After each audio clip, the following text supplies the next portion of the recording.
누가복음 21장 34절에서 우리 36절 말씀을 통해 세상 속에서 믿음을 지키라. 항상 깨어 준비된 성도의 삶에 관한 말씀을 우리 생각하면서 은혜를 받고 기도하기를 원합니다. 오늘 이 말씀은 우리가 세상 속에 살고 있지만은 세상 사람이 아닙니다. 세상의 방법을 따라 살아서도 안 됩니다. 세속에 물들지 말고 믿음을 지켜야 한다는 말씀입니다. 우리가 영적으로 깨어있지 못하면 부끄러움 당한다는 것을 알고 항상 깨어 믿음을 지킴으로 주님의 앞에 부끄럽지 않는 모습으로 설 수 있도록 살아야 하겠습니다. 그런데 우리가 살고 있는 이 세상은 어떤 세상입니까? 시간이 지날수록, 날이 갈수록 믿음 지키는 것을 방해하고 우리로 하여금 세상의 치에서 살아가도록 유혹이 많은 세상입니다. 그러나 오늘 말씀은 우리로 하여금 다시 오실 주님 앞에 부끄럽지 않도록 자신의 믿음을 지켜야 한다고 말씀합니다. 그러면 우리 성도들이 환난과 유혹이 많은 이 세상에 살면서 믿음을 지키는 비결이 무엇입니까? 오늘 보면 36절 말씀에 보면 이러므로 너희는 장차 올 이 모든 일을 능히 피하고 인자 앞에 서도록 항상 기도하며 깨어 있으라고 말씀을 했습니다. 환난 유혹이 많은 세상 속에서 우리가 믿음을 지키는 비결은 항상 기도에 힘써야 한다는 거예요. 기도를 통해 자신의 믿음을 항상 일깨우는 그런 삶이 되어야 한다는 겁니다. 주님을 향해 부르짖어 간구하는 기도가 우리의 삶에서 사라지는 순간 우리의 삶은 세상 속에 빠져 들어갈 수밖에 없습니다. 영적으로 죽는 삶이 되고 마는 겁니다. 경건의 모양은 있지만은 경건의 능력은 없습니다. 입술로는 주여 주여 하지만은 주님과 아무 상관이 없는 세상 사람들처럼 살아가게 되는 겁니다. 세상 사람들은 어떻게 하면 이 세상에서 잘 사느냐 하는 것에 모든 관심을 집중시키고 있지만은 우리 믿는 자들은 어떻게 하면 다시 오실 주님 앞에 부끄럽지 않는 삶을 살 것인가? 여기에 집중을 시키고 살아가야 합니다.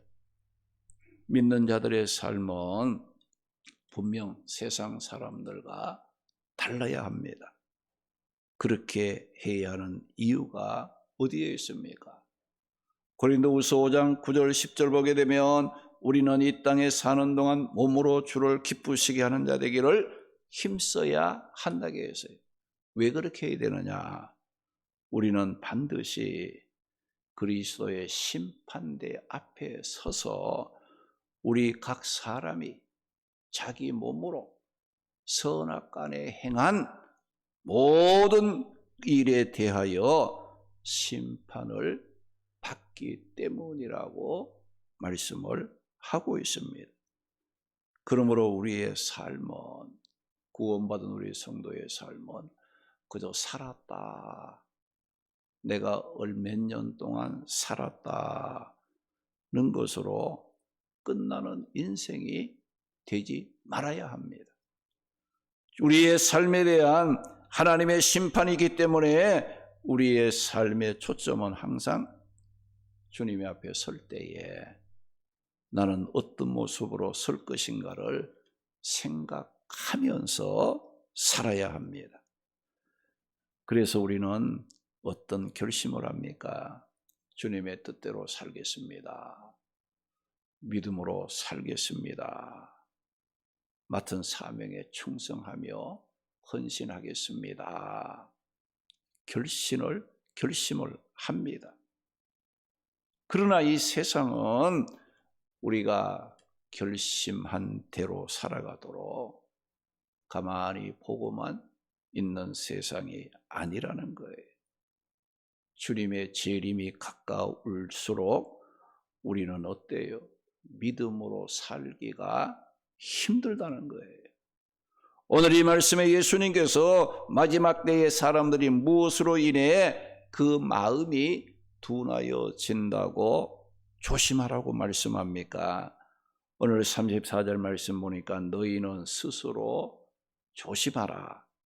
그렇지 않으면 방탕함과 술 취함과 세상의 염려로 마음이 둔하여지고 뜻밖의 그날이 덫과 같이 너희에게 임하리라고 말씀을 했습니다. 이 말씀은 예수님께서 마지막 때를 살아가는 성도들이 조심해야 할 것을 구체적으로 가르쳐주고 있는 말씀입니다. 그것은 방탕함, 술 취함, 세상 염려라고 예수님이 말씀하고 있어요. 이런 것들은 세상 속에 살면서 우리가 믿음을 지키려고 하는 성도들의 믿음을 방해하는, 이것은 예수님 당시뿐만 아니라 오늘 우리의 주변에도 만연되고 있는 것들입니다. 지금도 많은 사람들이 방탕함과 술 취함과 염려에서 벗어나지 못함으로 소중한 삶이 파괴당하고 있는 것을 보게 됩니다. 또한 이런 것들은 우리 신앙 생활을 방해하므로 말씀의 진리를 깨닫지 못하게 만드는 신앙 생활에 치명적인 장애물이 되고 있습니다. 그래서 예수님께서 방탕함, 술 취함, 세상 염려 이런 것들을 조심하지 않으면 어떻게 된다고 말씀했습니까? 마음이 둔하여진다고 말씀을 했어요. 여기 마음이 둔하여지면 그날이 덫과 같이 너희에게 임하게 된다고 하시면서 스스로 조심해야 한다고 말씀을 했습니다. 그러면 여기 둔하여진다는 말은 무겁다는 말에서 유래된 것으로 무거운 짐을 지우다, 내려 누르다는 뜻으로 여러분들이 막 무거운 짐을 지고 그런 그 고통이 있으면 어떻습니까? 앞을 볼 여유가 없어요. 눈앞에만 보이는 거예요. 현시의 그 아픔, 그 무거운 짐. 그래서 앞을 못 보니까 어때요? 현재만 보고 살아가는 거예요. 우리가 방탕, 술 취함, 세상의 염려로 우리의 그 마음이 둔하여지게 되면 어떻게 되느냐? 다시 오실 재림의 주님을 바라볼 여유가 없어요. 주님 오심에 대해서 준비하지 못하는, 그저 눈앞에 먹고 마시고 사는 거에 거기에 급급해서 예수님 잃어버립니다. 예수님 다시 오신다는 거 생각할 수가 없는 그런 삶이 되고 만다는 거예요. 예수님은 이런 상태를 가르쳐서 마음이 둔하여진 상태라고 말씀을 했습니다. 그리고 이렇게 마음이 둔하여지면 어떻게 된다겠는가? 그 날이 덫같이 임한다고 말씀을 했어요. 여러분이 덫이라는 것은 뭐에 사용되는 것이냐?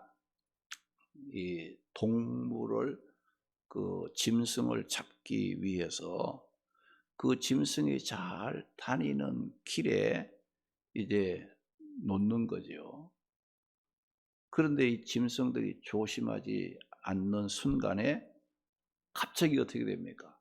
그 덫에 걸리게 되는 거예요. 위험에 빠지듯이 덫은 갑자기 찾아오는 재난과 마지막 때의 심판을 가리키는 말입니다.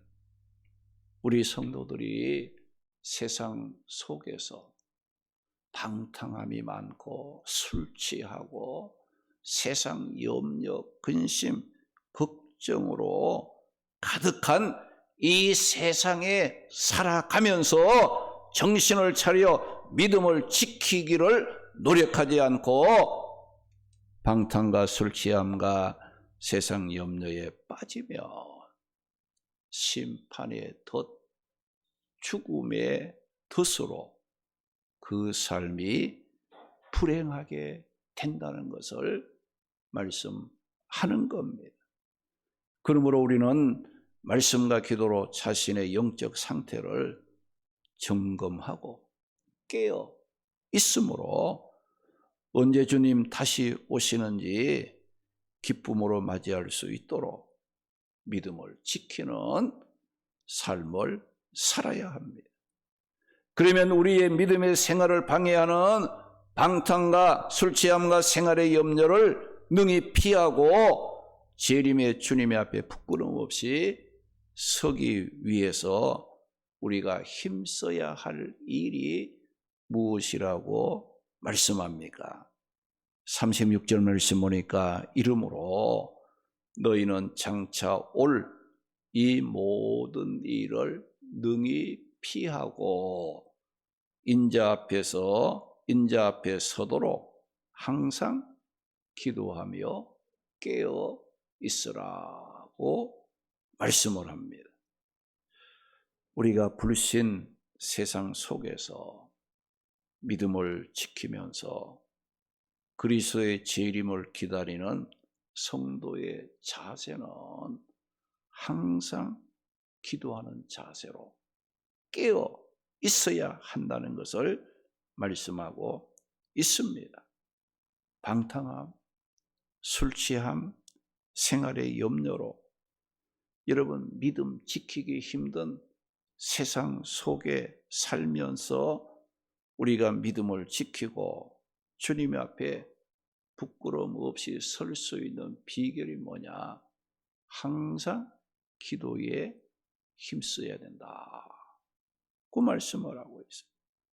우리 성도들은 기도에 힘쓰므로 자신의 믿음이 병들지 않도록 잠들지 않도록 깨어 있도록 만들어가는 자가 되어야 합니다. 우리가 기도는 뭡니까? 영적인 호흡이라고 했어요. 그래서 기도는 하다가 말다가 하면 안 돼요. 어떻게 하라겠지요? 쉬지 말고 기도하라고 했잖아요. 쉬지 말고 기도를 해야 돼요. 기분이 좋으면 하고 기분이 나쁘면 안 하고 어렵고 힘든 일이 있으면 또 기도하고 좋은 일이 있으면 기도 안 한다든지 영적인 호흡이에요. 숨 안 쉬는 사람은 죽은 사람이에요. 우리가 육신의 숨도 끊어지면 죽음이라고 하잖아요. 우리가 영적으로 어때요? 우리가 살아있는 것 같지만은 영적인 호흡, 기도가 끊어지면 그 사람은 영적으로 죽은 사람이다. 그 판단을 내릴 수밖에 없어요. 그래서 우리는 쉬지 말고 기도해야 됩니다. 그리고 기도를 해도 어떻게 되느냐? 낭망하지 말고, 낙심하지 말고 우리가 기도해야 됩니다. 우리가 성경에 보게 되면 그 불의한 재판관과 이 힘없는 과부, 억울함을 갖고 있는 그 과부의 비유를 예수님은 기도할 때 낭망하거나 낙심하지 말고 기도해야 된다는 거. 불의한 재판관, 이 돈도 없고 백도 없는 그 여인의 그 원한을 풀어달라고 할 때에 풀어주지 않는다는 거 알았어요. 그러나 그 힘없는 그 여인이 자신의 원한을 이제 해결하기 위해서 힘쓴 게 뭡니까? 힘쓴 게 뭐지요? 낭망하지 않고 오늘도 찾아가서 내 원한 풀어달라고. 안 된다면 그 다음날 또 가는 거야. 내 원한 풀어달라고. 또 가는 거예요. 또 가는 거예요. 그러니까 이 불의한 재판관의 마음이 어떤 생각을 했어요? 내가 저 여인의 원한을, 소원을 안 들어줬다가는 날마다 찾아와서 나를 괴롭게 하겠구나. 그래서 어떻게 했어요? 그 여인의 원한을 풀어주었다. 그 예수님이 기도하는 자들은 낭망하거나 낙심하지 말고 끈기 있게 기도해야 된다. 이런 것을 비유를 통해 말씀을 하신 겁니다. 우리가 기도하면 하나님께서 들으시고 응답하신다는 확신을 갖고 낭망하지 말고 기도해야 됩니다. 마가복음 11장 24절 말씀에 보면 예수님께서 이런 말씀을 했어요. 내가 너희에게 말하노니 무엇이든지 기도하고 구하는 것은 받은 줄로 믿으라. 그리하면 너희에게 그대로 되리라. 할렐루야. 할렐루야. 우리가 이 기도하고 간구할 때에 믿음으로 하면 그대로 응답을 받는다는 것. 주님이 들으시고 그 믿음의 기도를 헛되지 않도록 이루어 주시는 주님이시라는 거예요.